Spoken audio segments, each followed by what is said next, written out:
Guys, getting you a little video of Rosie, show you what we're working on today. So we are out at Lowe's doing lots of stuff. So basically where we're at with her is she can do pretty much everything obedience wise, and we're just at the point where we're building depth with it. And what I mean by that is making sure that she can heel, sit down, stay, all the things in multiple locations. Lots of distractions and people and all the things. So what we're working on is just keeping her engaged through that obedience. And what that looks like is if I see that she gets distracted one way, I go the other and make sure that she can heel. If I see that she's going ahead, I can turn into her, make sure that she can do these things really well. And so I actually get a little bit more difficult to heel with by doing that, but that's on purpose, especially if she's watching something else. I go this way, and she's got to pay attention and maintain that position. The more distracted she is, the harder it is going to be for her to maintain that position. So over time, she's going to have to ignore distractions and pay more and more attention to me. So really, really good for her. I'm correcting sniffing because that's totally disengaged with me, as well as position. I'm correcting. So some other things we're working on is downstays. Rosie, down. Downing in a new place can make dogs feel a little bit vulnerable. She might experience a little bit of stress doing this. Okay. So we keep them short and sweet, make sure that she can do the things, and we just keep working at it over and over again. Rosie, down. Good. No correction there. Now, if a cart passes and she gets up because she feels vulnerable, no, she didn't there, that's good. Then I would correct her and say, oh, down, good. Rosie, heel. So with fears, with both of the dogs, and insecurities, we want to make sure that the training is the same regardless of the fear. Because if it's not, then what we're going to find with her is more fear to come, because our training changes and our consistency shifts. And she's going to be like, oh, you're nervous, and so I must be nervous too. And so it's really important that we stay consistent with it. Rosie, down. Down. Special assistance needed down. In the wire cutting area. Down, Rosie. Good girl. More people, a little bit more stress. So we keep it the same as though they're not there. A little correction there. Okay. Good. Now when she's engaged with me again, then we just keep moving. Good job, girl. In nice heel position. I don't want her sniffing. I want her collar next to my leg. If I feel like she's going ahead, I might slow down or make a directional change or use my leash and e-collar. Whatever is going to help her stay engaged with me long term is what I want to work on. So, good job, Rose. You did so good. This is hard stuff, huh, buddy? Rosie, down. Down. Down, Rosie. Good girl. So as we go to more people, it's a little bit more difficult. So e-collar can help us bring clarity through all of the distractions, whether it's excitement or stress, or sometimes both. Sometimes we bring stress when dogs can't act upon their excitement. So there's lots of layers to this, but when we keep the training the same, we teach her that it doesn't really matter what you're feeling. What matters is the behaviors. And Rosie, down. Good girl. Good job. Good. Okay. Good girl. Rosie, here. Good girl.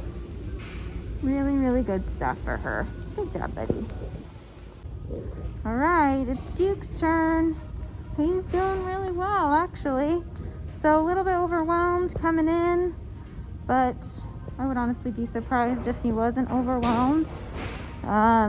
But he's doing really good. So these field trips are super important, just processing things in a new way, and having him work through the stress in a healthy way. I can't take the stress away, but I can make it so we have a positive experience where he's not hiding or barking at somebody or whatever the case may be. And so he's actually doing really well. So with him, he'll hear something behind him and want to speed up a little.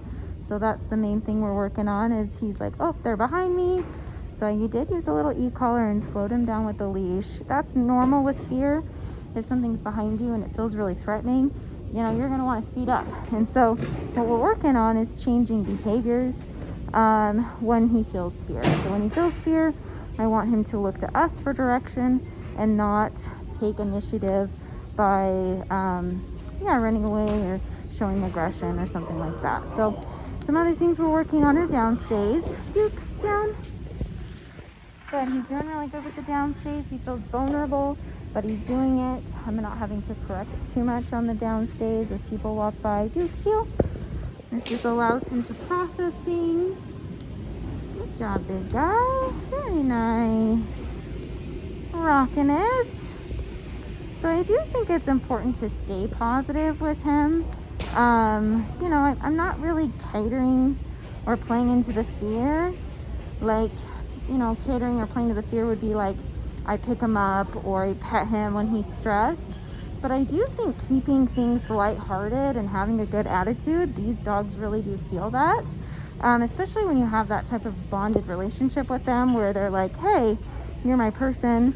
If we feel tense, it's only going to make things worse for him. And then if we're really giving him affection over the top when he is nervous, it's gonna again make him feel more anxious. So really good, actually. He's doing well processing. We're gonna do a downstay right now. Duke, down. Good boy. Good job. Okay. Good boy. A little bit sulky there, but that's okay. This is hard. Good job, big guy. So yeah, there's been several people just walking behind us, and I can feel that he wants to look or speed up, but he is working through it. Good job. This is just like taking him through the motions. Good job, big guy. Duke, down. Good. So it's interesting, just there are two types of problems. Both are coming from insecurity. Rosie is definitely insecure. Okay. But she does what I call appeasement behaviors with people, where she's very licky when you meet her, or she's very submissive. She wants to appease people. That comes from an insecurity thing with people, even though she's very sweet. And so we want to work on that and build confidence in a very similar way to Duke. Duke has different issues where he's probably more likely to bark or growl or try to protect Rosie or something like that. And so we actually treat them the same because it's coming from a place of insecurity towards the new person. So with both of them, what we're doing is we're doing more obedience. Duke, good job, Betty. More obedience. And not having people come up and say hi. They're just not ready for that yet. That is a lot. And what we're trying to do is neutralize the threat. Like somebody passed by, said, hi, this guy said, hi, buddy. And then we just kept on healing. So if I had stopped and lingered and be like, do you want to pet Duke? I don't think Duke would love that at this stage in the training. And then with Rosie, if she's showing a lot of appeasement behaviors coming from a place of insecurity, Duke, down, then I treat it the same. It just looks different at each of the dogs. Good. Okay. Good job, bud. Good boy. He's doing great. He's doing really good at home. They both are. They love my daughter, which is kind of fun. There's always a special place in my heart for dogs that love my kid. So Duke loves her especially, which is awesome for him. Good job, buddy.